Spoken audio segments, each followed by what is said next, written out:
Well, Monsieur l'Inspecteur has been up and looked at that and said, yep, that's okay.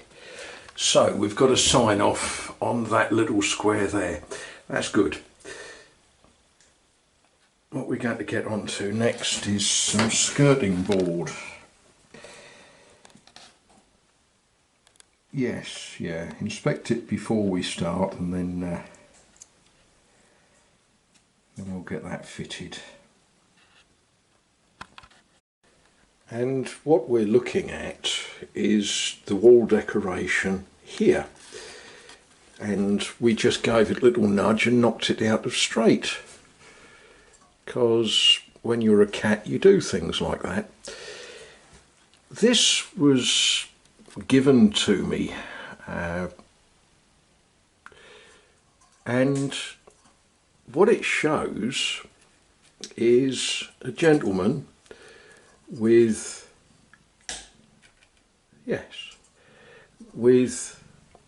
a treadle operated, excuse me, leave the camera alone,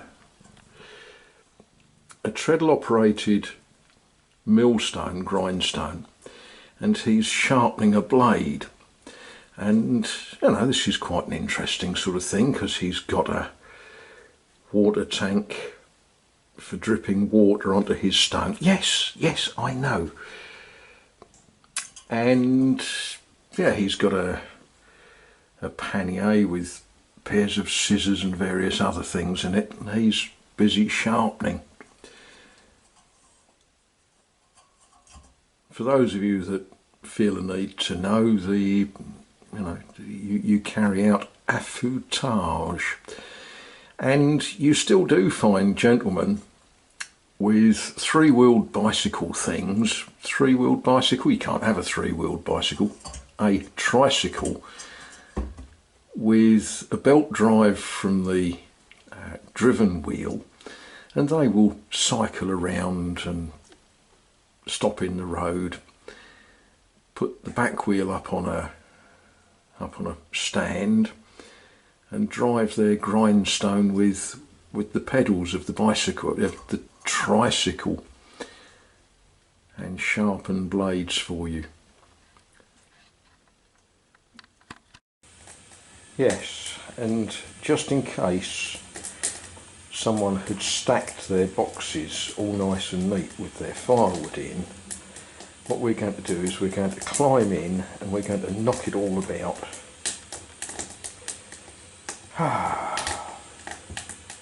Jacob. Well, there we are. There's a piece of skirting board cut, not fitted yet because I've got to work out what sort of radius I'm putting on the ends. I don't like square ends where you can possibly kick them in your bare feet when you're going to the toilet in the middle of the night.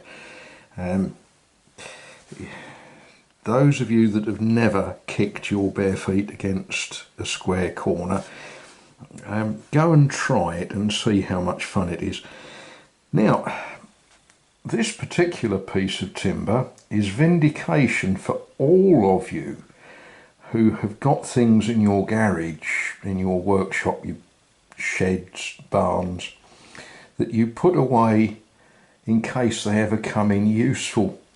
This is actually a piece of mahogany that was cut from the deck house of an old, I'll call it a fifer, a Scottish motor fishing vessel called the Sea Cow that I cut up in the early 2010s.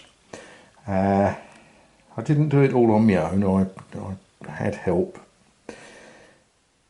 And yeah, I stacked this piece of mahogany along with many others, and I've kept it, well, 10 years. And it first was used in 1955 when the ship was built. So that bit of timber has been kicking about a while, hasn't it? But of course it is that time of day that work stops, and we're going to have a spot of lunch. that's sort of my pay for driving Nicole to church on a Sunday morning. Yes, one of her hens, one of their eggs. Oh, there we are. Bit of skirting board, cut and fitted. It's not fitted because I was thinking about screwing it to the wall, and then I thought, no, I'm going to paint it before I screw it to the wall. And yeah, it's a nice piece of mahogany, and I'm going to paint it.